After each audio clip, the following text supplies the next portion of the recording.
Case अलग है। खाना पानी तो तेरा ससुर थोड़ी देगा। अपन सास ससुर को मार दिया वही पोसा है इसको। हाँ। उसको बाल बच्चे नहीं है तो इसको पोसा। हाँ। अब चाहता है कि उसको तो मार जाए तो मेरे बहन को मार दे। ये कम मन हमको सास ससुर हुआ जब इसको से छोट हुआ मारा है जिसको से।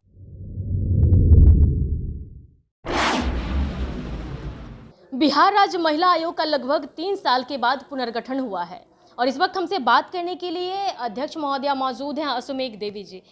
सबसे पहले तो कशिश न्यूज़ में मैडम स्वागत है आपका। जी धन्यवाद। सूत्रों के हवाले से खबरें आ रही हैं कि लगभग 8000 केस पेंडिंग है। आप जैसे कार्यभार संभाली है तो शुरुआत कैसे करेंगी? 8000 फाइलें हैं तो शुरुआत तो हम लोग बैठने के बाद फाइल को मैं खोलने के बाद खोलूँगी और खोलने के बाद देखेंगे जी क्या क्या है स्थिति, उसके अत्यंत स्थिति पर हम लोग कार्रवाई करेंगे।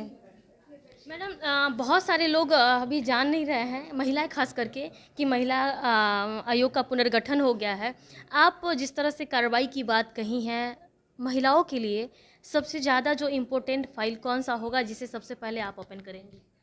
जो उसमें पेंडिंग होगा, पेंडिंग फाइलों को जब मैं खोलूँगी सामने तो उसमें स्पष्ट दिखाई देगी कि जो कौन सा मामला ज़्यादा माने भारी है, माने जैसे शोषण महिलाओं के ऊपर हो रहे हैं, सारे अत्याचार हो रहे हैं, उसको मैं देखने के बाद मैं समझ जाऊंगी ना जी क्या है मामला। उसके बाद उसके ऊपर मैं कार्रवाई करूंगी कि तो यहाँ पर अगर माने बुलाने पर होगा, अगर नहीं, अगर ज़्यादा सा होगा उसका प्रॉब्लम तो हम लोग भी वहाँ पहुँच के करेंगे। जिस इलाके की आई है और जहाँ जो जिला से आई होगी महिला वहाँ पर करेगी तो उस सुविधा के लिए हम लोग वहाँ पहुँच जाएंगे।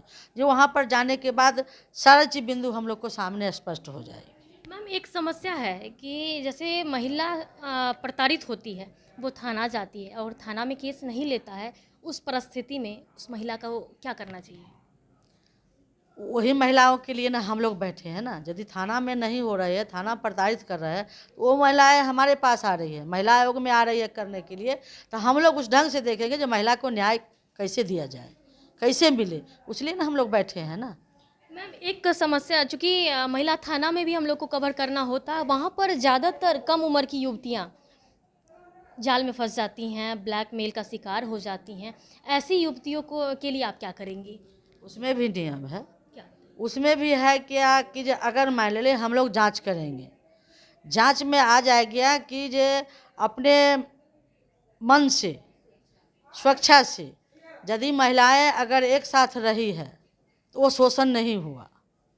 जो एक्ट में है हम लोगों को लिखा हुआ है, इसमें कागज़ में हम लोग पढ़े हैं, उसमें है, तो हम लोग उस ढंग से हम लोग उसको करेंगे काम। मैम जिस तरह से महिला आयोग का गठन लंबे अरसे के बाद हुआ है, तो कितने केसेस आ रहे हैं अभी आप लोग के पास? अभी तो पेंडिंग पड़ा हुआ है, अभी तो आया नहीं है। 1-2 बिंदु हम लोग को उस दिन भी आया था एगो केस, तो उसको हमने एंट्री कर लिया। वो हत्या का मामला है, वो तो पुलिस प्रशासन का काम है, लेकिन मेरे पास आई तो मैंने ले ली हूँ। लेकिन 8000 फाइलें हैं, कोई जादू की छड़ी नहीं है कि 8000 फाइलें हैं मैं तुरंत क्षण में कर दूँ, उसमें टाइम लगेगी। लेकिन हम लोग की कोशिश रहेगी कि जल्द से जल्द उसको निपटारा करते हुए जो नए केस जो हमारे पास अब आने जो लगेगा उसको हम लोग समय पर काम करें। यानी कि मैम जैसे पहले वाले जो केस पेंडिंग है उस केस को आप पहले देखेंगे? देखेंगे। जिस तरह से हम जैसे आए आपके पास, उससे बहुत सारी महिलाएं अभी भी मौजूद हैं, तो कहीं ना कहीं अब महिलाओं के लिए एक आशा का किरण जगह महिला आयोग का गठन होने के जी, बाद है।